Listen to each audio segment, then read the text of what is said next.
All right, boys, we're ready to start tonight. It's a very special night. It's a Wednesday night, you know how that is.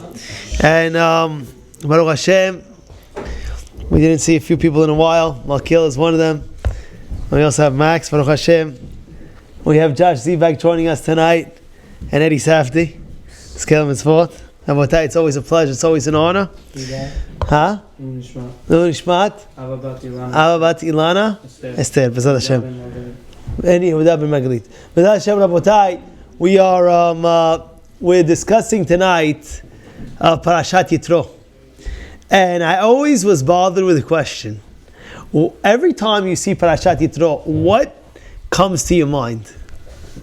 Anybody? Should I tell you? I'll tell you what's going to come to your mind now. Richie, I can't see you. You got to come. Either I got to go this way, that way, or lower that thing down. What? Why was the Parashat named after Yitro? I love it. That's true. But also, the Yitro has the 10 Commandments in it. You realize that? Imagine you say Nati as the title, and the 10 Commandments is in that Parashat. Why? What? You hear that? The 10 Commandments. And you have to understand who Yitro was. Yitro was not Jewish. He was like a priest, like the Pope, and he got religious. You know that, right? I hope you know that. This is Yitro. Yitro was Kohen Midian. He wasn't even part of us. It says, Rashi says in the first Rashi, he heard. What did he hear? Vishma Yitro. What did he hear? He heard the miracle of Kriyat Yam Suf. He heard the miracle of Kriyat Yam Suf. He heard, wow, look at this. This is the Jewish people. Oh my goodness, God's making such a big miracle for them. I'm going to come be a Jew. This is what happened. And now Rashi also says, but now all of a sudden Yitro comes along and we named the parasha after him. You realize what's going on after that? 10 Commandments. It's pretty crazy. 10 Commandments. We're not talking about this. They even say, who's supposed to get the 10 Commandments? Who's supposed to get the aliyah for 10 Commandments? Usually they give it to the rabbi because there's a big mahloket if you have to stand up for the 10 Commandments or not. Yes, no. We don't. At the end of the day, the halakha is we don't. Why? Because we don't want to show, this part of the Torah is more important than this part of the Torah, so we don't. However, they give it to the rabbi, so everybody says it for the rabbi, automatically it koshes everything up. But you see how important this week's parasha is. They said in the time where the Torah was given in Matan Torah, everyone who was sick got healed. You know that? Did you know that? Everyone that was sick got healed. That means if a person is not feeling well, this, that, he's not this, that. Imagine a guy has a broken arm, he can't walk, his spine, his this, his that. He goes, he hears Matan Torah, boom. You hear? They say that's the Shvat. That's how important. It's very important to go to every week to go to shul. But this Shabbat is very, very important. You're going to hear the 10 Commandments. It's not a joke. You're going to hear the 10 Commandments. You got to sit there and you got to contemplate, you got to hear it. You know when we first got the Commandments, I told the people, I told the Altar also, who was it? Yonatan was here. When we first got, let me explain something to you. The pleasure, one of the greatest pleasures in life, the greatest pleasure that you could ever have in life, I'm talking about the greatest pleasure that you could have in life is from the Ziva Shekhinah. And I'm not going to explain to you because I can't even explain it myself. I don't know what it is, but I'll tell you what it is. It's Hana'ah from the Shekhinah, from HaKadosh Baruch Hu. And where is the Hana'ah? You can only get it in Gan Eden, after 120. Why? Very simple. It's very simple. Because it's so great, the pleasure is so great, that you cannot fathom, you cannot handle, your body can't handle the pleasure. Richie, I can't see you. I want to see you. Yeah, it's not the same vibes, you know. All right. So it says like this. Yeah, right in front. There you go. All right.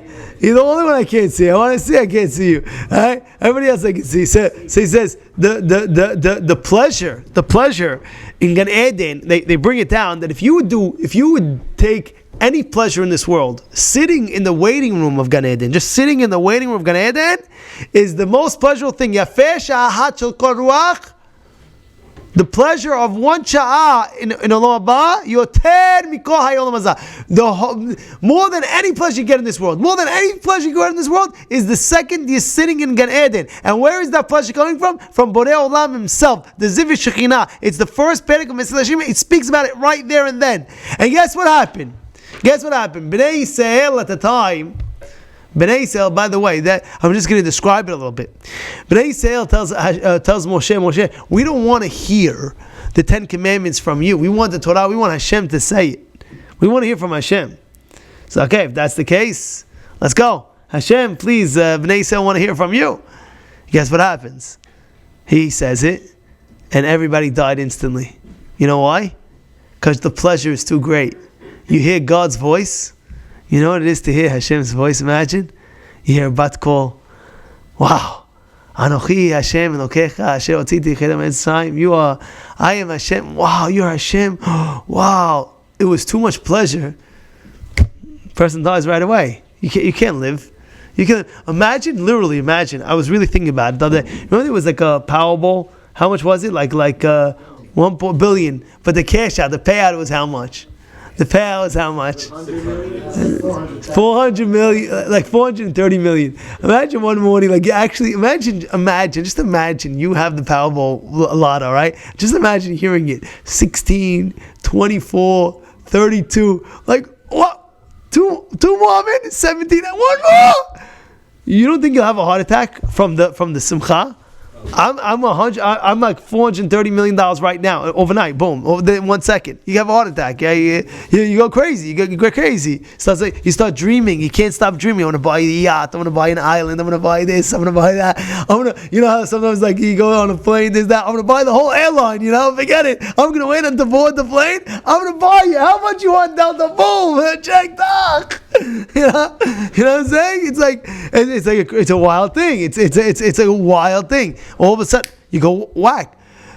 Guess what? After the first commandment, everyone died because they heard the word of Hashem. Hashem had to make tchiyat metim. Everybody resurrection from the dead. Everybody had to come back alive. They did it again. The second commandment from God. And now already, after the second commandment, that's it. They told Moshe. They died again. Hashem resurrected them again, and after that, Hashem says, Moshe told the people told Moshe, you got to speak to us because the pleasure is too great. You can imagine one mitzvah that you do in this world. You're creating a malach. You're creating malach. You'll get Gan Eden for it. That's why you have to be a person to be smart. Run after doing good deeds, good do mitzvot, keep the Torah, tefillah, all this. Now, I'm here to discuss a very simple question. In the 10 Commandments, first of all, before we got it, it says that nobody was allowed to touch the mountain. And if you touch the mountain, what happens? Guy could die. Mot yumat, finished. What's so special about the mountain? You know what's so special? The Torah is being given on it. You know what happens when the Torah is being given on it? It's going to be kadosh. You hear what's going on? That's on a mountain. Imagine a human being if he has Torah on himself. Yeah? Imagine a human being when he has Torah on himself. Let me explain something. There's a few elements. What's the 4 elements? Anybody know what the 4 elements are? Earth, fire, water, and air. Very good. Say it loud. Earth, fire, water, and air. Earth, fire, water, and air. What is the most out of all those 4? They're all fascinating. But you know what? I'll tell you what's the most fascinating? Fire. No, fire. Should I tell you why? Because fire is the only element that if fire touches fire, if fire burns something, it becomes its element. You heard that? You know what I just said or no? Think about it. Fire, if the element of fire touches anything, it becomes that element. Example. Yeah, I'll explain. One second. I'll explain. If you take fire and you burn a building, the building turns into fire. You burn a couch. I'll never forget. It was Lag BaOmer. I was literally maybe in 3rd grade. My friend invited me to a Lag BaOmer and get together at his house. His older brother was making. They threw in, I'll never forget in my life, they had an old couch. They threw in a hole, like a long, crazy couch like this. They threw it in the bonfire. It was like, boom! And guess what? The whole thing turned into fire. The element of fire, out of all the elements, whatever that element touches becomes fire. Do you understand what I just said or no? Think about it.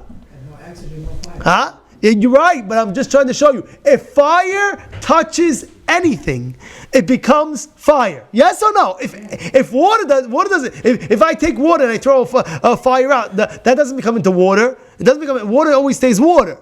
You know, air, what's air? Air is very important. Everything's very important. But air is going to become air, right? What's the earth? Earth is earth. But fire, you turn that item into fire. Why am I telling you this?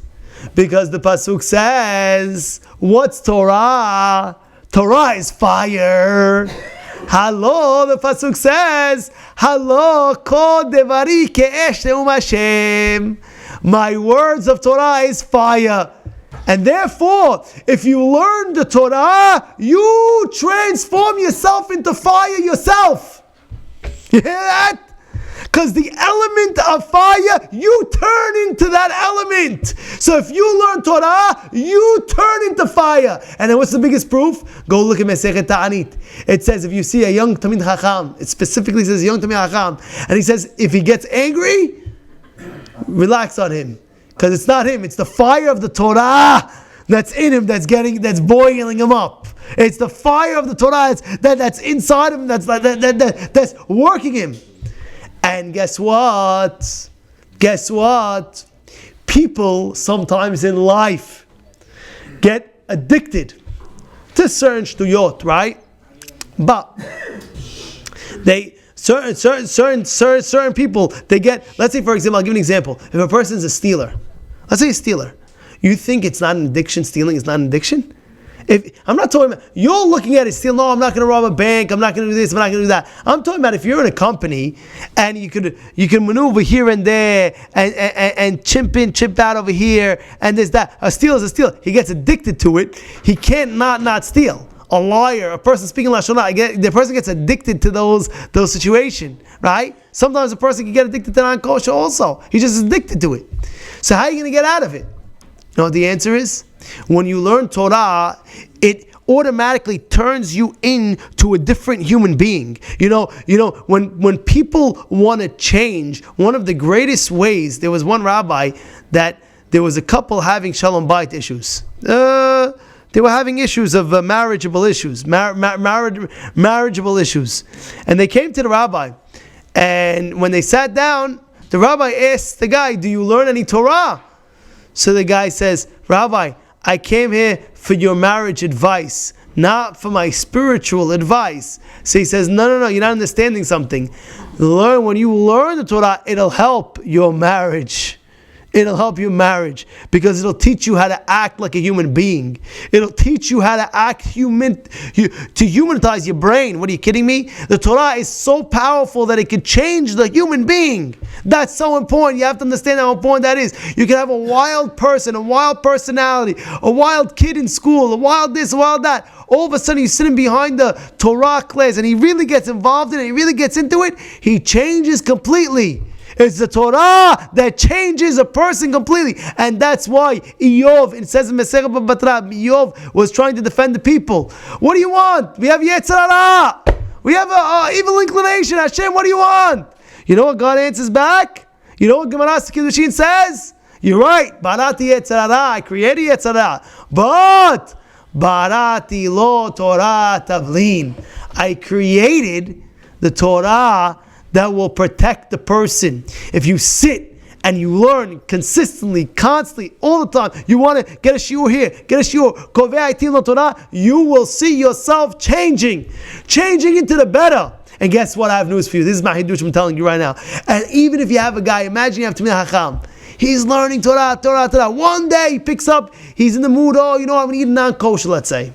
Guess what? He's so kadosh from the Torah, even if he would touch and eat the non-kosher, it'll never taste the same in his body. Because he's a different body. You know what I just said? He's a different body.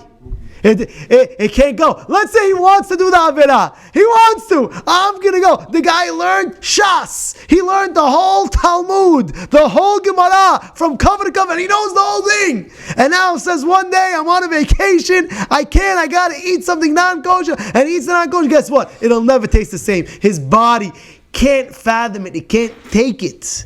There was a very big mahloket once between, everybody knows, between the Maran and the Ramah. The Shulchan Aruch and the Rav Moshe Isserlis about the lungs of the animal. It's a true story that happened. And there was a fellow living in Europe, someplace in Europe, and he had a problem with the lungs. And the chief rabbi of that time, that era, said, you in this situation, you're not going to live over here. Go to Israel, Meisfat, and live there, you'll stay alive. Your lungs will be perfectly fine. It was either vice versa or like that way. And he did. They asked, and he lived. He says, why'd you do that? He says, because I have news for you. What happened was that there's a mahloket regarding lungs in an animal between Shulchan Aruch and the Ramah. And according to one of the rabbis, this rabbi says no good, this rabbi says it's good. So you're in a place where the rabbi says it's no good. Go to the place where the rabbi says it's good, automatically it'll change you. It's an amazing concept. It's an amazing thing. It's an amazing thing. My point being is, if you could touch the mountain that has the Torah on it, imagine what the Torah, when you have it inside of you, what it could do to you, how much it could change you. That's why how important it is. A person must have Torah in his life. You have to have Torah in your life. Without the Torah, forget about it. How are you going to live? That's what it says. Barati yetzara, barati lo Torah tavlin. Now, with that being said, let's go to a few of the commandments. It says lo tirtzach. What's one of the commandments? Don't kill. Can I ask you an obvious question? Do you think that I need one of the commandments to tell me not to kill? Isn't it logical? Oh, by the way, don't take a gun, and when you see somebody walking, don't shoot the guy. That's one of the 10 commandments, by the way. Lo tirtzach, don't kill. I need Hashem, God, to come down and tell me don't kill? Isn't it obvious? I mean, isn't it obvious? Maybe nowadays it's not so obvious. I know you have a million, you're hearing all these million shooting here, shooting there. Now it became not normal. Like if you don't have a shooting somewhere in a school or a high school or a college, something's always a shooting. I'll just say, isn't it obvious you're not supposed to kill people? Isn't it? I'm being serious. Is it obvious or no? God has to tell you, oh Josh, by the way, make sure tomorrow morning when you're going to work, don't kill somebody. Oh, okay. And it's one of the 10 commandments. And it's not like an extra word or something like that. Lo tirtzach is one of the 10 commandments. Do we have it here? Usually I have it on the parochet. There's something on the side. But what is it? Lo tirtzach? Is it the 10 commandments? What is it that God's teaching us? And I'll tell you the answer. Really, it's very simple. The commandment of lo tirtzach is going on everything of don't kill. And I'll give you an example. It says you're not allowed to embarrass somebody in public. Right?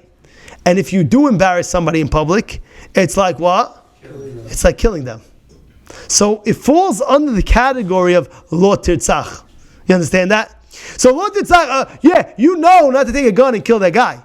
But what about embarrassing the guy? What about embarrassing that guy? Would you embarrass that guy? If you do, just know you like it says if you killed him, all his blood boils. It comes to his head. There was a story with in the yeshiva of Chacham ben Zion Abba Shaul. When Chacham ben Zion Abba Shaul was in yeshiva, listen to what happened. He was the rabbi of the yeshiva, and what happened was there was the coat robber. What was the coat robber?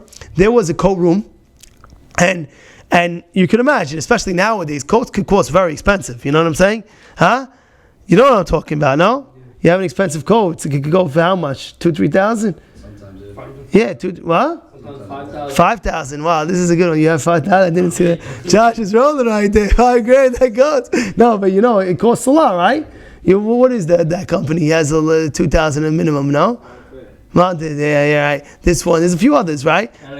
Cat and Goose. Moose Knuckle. Gosh, all these whatever. It costs $2,000-3,000 a jacket. So imagine a guy goes to co-room of a shul or co-room of a yeshiva. I don't know about yeshiva, maybe a shul, you know what I'm saying? I'm not sure. But he has all this, Montclair, this, that. Forget about it. I don't want to give anybody ideas now. Listen, I could come out with 20 grand. No, but at the end of the day, so there was a co-robber in the yeshiva. And that was, in the yeshiva, they wanted to find who the robber is. They wanted to find who the robber is. They couldn't find it. Imagine every day they come in, they put their jacket, it's stolen. They put their jacket, it's stolen. They put the jacket, it's stolen. They needed to find who the robber is. And guess what happened one day? There was one guy, he was there literally, says, today I'm finding the guy. I don't care. He's like, I don't care. I'm not going to the Beit Midrash. I'm going to hide on the side. I'm going to drink my coffee on the side. And he's waiting on the side. Back in the day, there wasn't as cameras as you have nowadays. Nowadays, you have all cameras. Back in the day, they didn't have cameras like we have nowadays. So he went over there. He's waiting on the side. Finally, he sees the guy grabbing a jacket and walking out. And he screams, I got him! I caught you! You're the guy! You are the guy! He's making so much noise, the guy. He's making so much noise. You're the guy! We finally caught you! You are the guy! And now you have the guys in the Beit Midrash coming out. They see what's going on. The other guy, the rabbi comes out. What's going on over there? The whole tumult, the whole yeshiva is like, yeah, we found him. This is the guy. And he was a Jewish guy. Like, he was a Jewish guy. So after everything was said and done, Chacham ben Zion Abba Shaul takes that guy who caught him, and he says, I want to speak to you. He says, yeah. He says, you know, that guy who stole the jacket, he stole, we understand. But you killed him. So Rabbi, what do you mean? I caught the guy. You're not proud of me? I was the one who caught the guy. He says, you know, there's a way of catching a guy, and there's a way of catching a guy. You know, you caught the guy, catch the guy, come to the side. Okay, you want to call the cops, you want to do this, that, but you embarrassed him in public so much so where you killed the guy, and that's under the commitment of what? Of lo titzach. You understand? It's not just don't kill somebody, don't embarrass somebody. It's the same way. Somebody told me. I remember one guy called me up, him and his wife. They want to know about abortion. I said, abortion for sure. What are you talking about? Of course it's killing. No, but the baby's not alive yet. It didn't come out yet. There's lo tirtzach. What are you talking about? It's a baby. You can't kill a baby. What does that mean? You understand what I'm trying to say? So a person might say, what do you mean? It's nothing yet. It didn't come out. No, lo titzach. It goes on the category of lo titzach. And therefore, in the commandments that we're giving is more than just what it is, lo titzach. It's lo titzach that it applies everything of lo titzach. Now, I want to tell you of another commandment, and that is lo tachmod. You know what lo tachmod is? Lo tachmod. Anybody know what lo tachmod is or no? No, lo tachmod is don't get jealous. Don't get jealous. Don't get wanting what the other fellow has. Let's say, for example, there's a new Porsche that came out and nobody could get it. It's a Porsche Carrera C4 tinted windows, but a certain tint and this, that. Nobody could get this car. You know nobody could get this car. And your friend got the car. And you see him driving. You know those cars, sometimes they don't just drive.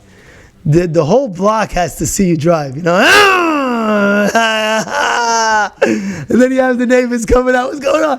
Oh, he got that Porsche. Wow, what a pumping guy this guy is. He knows how to do a ball on it. And everybody's talking about him. And you're looking at it, you're like, oh my goodness, I want that car. And you know you can't get. It's not like a Range Rover. I get a different Range Rover. No. You want that one. You know, it's asud. That same one you can't get. He has it. He's the only one that can get it. You can say, I want that one. That's it. It's his. And you say, but wow, what's the problem? What's the big deal? You have to understand something. The second you want something else that somebody else has, that specific item, guess what? It prevents you from being happy with what you have. Everybody's looking at the other guy. Oh, what does that guy have? What does that guy have? You know, no. Look, keep your eyes to yourself. Keep your eyes to yourself. You have what you have. Count your blessings. Count your blessings. And that's the honest truth. Because if you're not, it's going to get you into trouble. And where do we see that? there was a famous king. His name was King Achav. You know what happened to King Achav? You know, he had a wife called Izebel. You know what happened? Guess what? He had a palace, he had a big land, and next to his land, there was another piece of property. And who owned that property? Navot, a man named Navot. And he went to Navot, he says, listen, I want to buy you out. I want to buy you out. He's the king, you know. The king has an open checkbook, you know that. So he says, listen, you know, an open checkbook, what do you want? He says, listen, my land's not for sale, I don't want to sell it. He says, no, I want your land. No, it's not for sale, you're not getting my land, that's it, finished. He comes home that night, and his wife seems him depressed, this, that. He says, honey, what's the matter? Oh, you know, Navot has the property next to us. You know, a tennis court. No, I didn't say tennis court. You know, I could build on that property, but I have that. You know, think about it, right next door to you, and this, and that, back and forth. So she sets up a plot. You really want it? No problem, I'll get it for you. They set up a plot. 2 witnesses testify that he, let's say, cursed Hashem, and he's chayav mitah. So they kill him, and now automatically, once they killed him, they're able to get the land. So Lo tachmod is an evil trait, because when you do that, when you're jealous of somebody, when you want what he has, then automatically what happens to you is 2 things. What's going to happen to you is what you have is hard for you to enjoy, because you're always wanting what the other guy has. So it's not healthy for you. It's not healthy for you. It's not healthy for you. And the other side is when you want the other person. Besides that, you'll do things, be jealous of him, you'll hate on him, and you'll do more averot towards that person that you'll never think of doing. Like what happened with Achav. Also Haman, he wanted this, he wanted that. But all these things are a build up to that. Now the question is, you're going to ask me, but Rabbi, so how do you, give me an idea how to stop it? So one way is, if it's meant for you, if something's meant for you, you should just know it's going to be yours. Mark my words, if something is meant for you, it's going to be yours. Nobody's going to stop it in a million years, and nobody has any power to stop it. For example, if a house is going to be yours, and you're looking for a house, let's say for example, and you have your eye on a house, and you want it so badly, and you did everything you can, if it's meant for you, it will be for you. There's a guy that's in real estate, and he's been telling me stories. He could write a book. He buys properties. He could write a book, how each property that happened was another miracle or non-miracle, meaning he was able to get a deal or wasn't able to be. He told me one time, he said that he offered over $100,000 for a certain house, over $100,000, and the owner took $100,000 less. So Rabbi, does that make sense? So what happened? He says he had a renter. The person renting there was there for 9 years. And now that he's selling, he says, I have good faith to the renter, so I'd rather lose than $100,000 and give it to the guy who's renting it than give it to somebody else, lose $100,000. It doesn't make sense. I told him, because the house was not meant for you. Finished.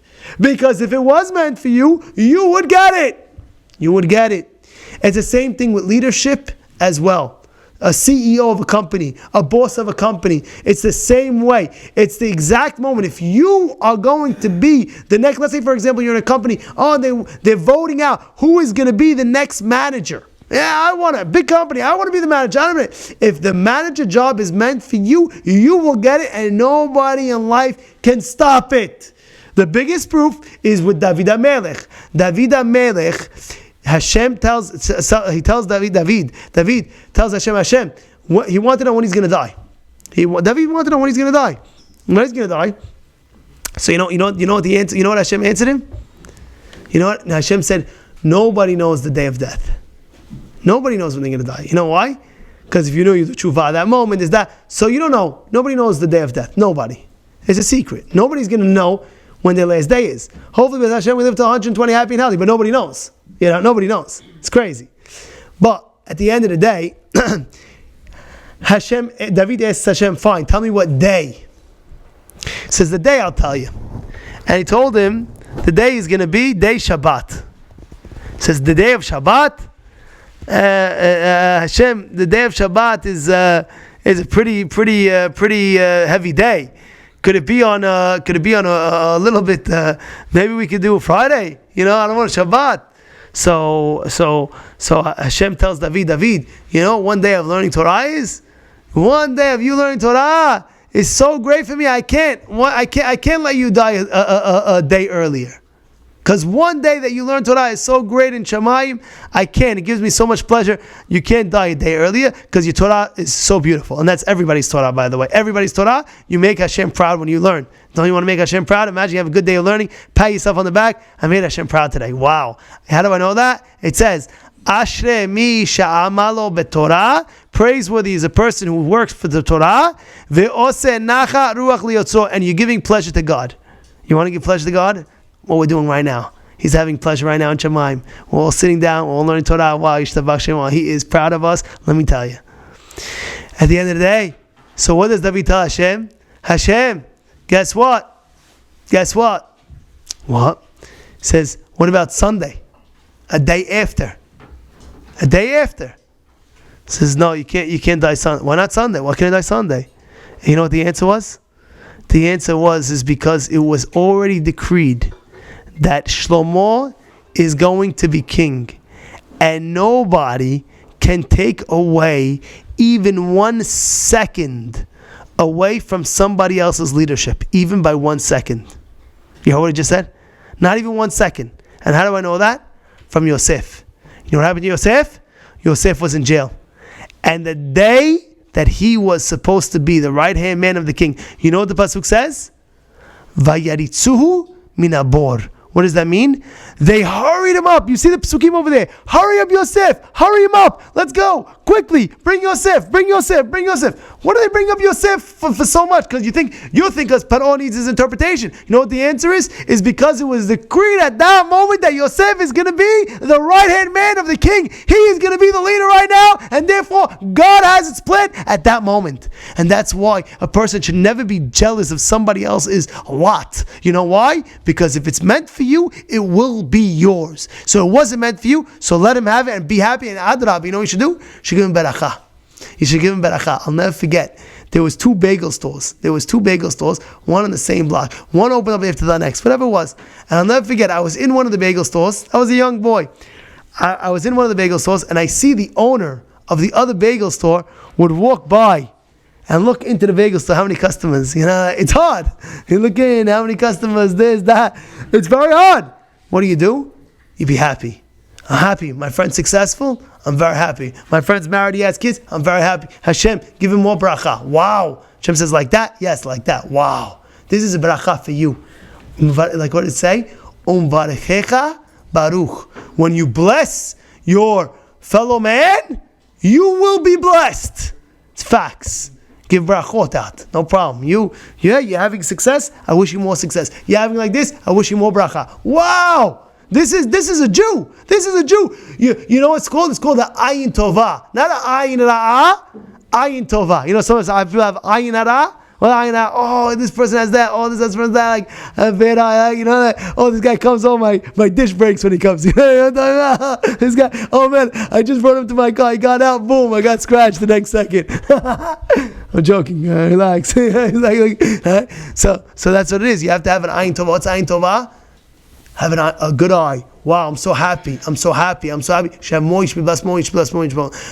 the ways we can stop the jealousy is what? Knowing if it's meant for you. The first thing is, if it's meant for you, it will be for you. It'll come back. Guaranteed. If something's meant for you, whether a position, whether a piece of property, whether a business deal, if it's really meant for you, you have nothing to worry about. It'll be back in your pocket. Guaranteed 100%, 100 million %. And if the position's meant for you, no matter what, you will get that position. 100%, no questions asked. Now, the next advice that we have is like this. When it speaks about the 10 Commandments, and in that, when it speaks about specifically, I'm telling you, in the Parashat Yitro, where it speaks about Lo Tachmod, it says, and I read it to you, Lo Tachmod, don't be jealous, right? It says, what does it say? Lo Tachmod, what? Eshet Re'echa, Ve'avdo, Ve'amato, Ve'shoro, Ve'hamoro, V'chol asher l're'echa. When it says don't be jealous and that, don't want what your friend has, it keeps on saying, don't be jealous of this, don't be jealous of that, don't be jealous of that. And at the end it says, don't want what he has, whatever he has, don't want what he has. I understand. You should have told me that in the beginning. Again, what does the pasuk say? Lo tachmod. Don't do this. Lo tachmod this. Lo tachmod eshlecha. Lo ve'avado ve'hamoro ve'shoro. And then it says, whatever he has, don't want what he has. Whatever's meant for you is you. Well, of course, we want. Of course, let me make myself clear. To anticipate, meaning to make yourself a motivation to have a drive, that's totally okay. Meaning to have a drive, not that you want what he wants, rather it's being driven. Wow, he has a successful life. I want a successful life. Let me copy what he's doing. Let me see what he's doing. That's totally fine. You're not jealous what he has. You just want not what he has. You just also want. So therefore, you're going to do things to motivate yourself. That's fine. What? He's my role. That's totally okay. You can definitely have a role model. You should have a role model. We're not saying that. We're saying that he has that. What does he have that? It's like that type. What does he have that? I want that. No. You can have a role model, but you can't have that like I want that. What does he have that? What does he have that? No. You can have that role model, but not like exactly like Korach. Oh, he has that. I want not like that. So, but the question is, what does it say over here in the Ten Commandments? One of them it says, "Lo tachmod eshrecha." Don't be jealous of the wife, of his servants, of his chamor, of his shod. And then it says, whatever he has. Just say at the beginning, Lo tachmod, anything this person has. Valid question or no? You hear the question? It says, Lo tachmod, and it lists 6 things. And then at the end of the 6 things, it says, V'chol asher l'recha. Just say, Lo tachmod, anything that he has. You know why? I'll tell you why. I was once going with one of the congregants over here. We were driving. And he saw something something that was like phenomenal. A house was like whoa, next level. And he pulls me over. He says, "Rabbi," I say, "Yeah." He tells me,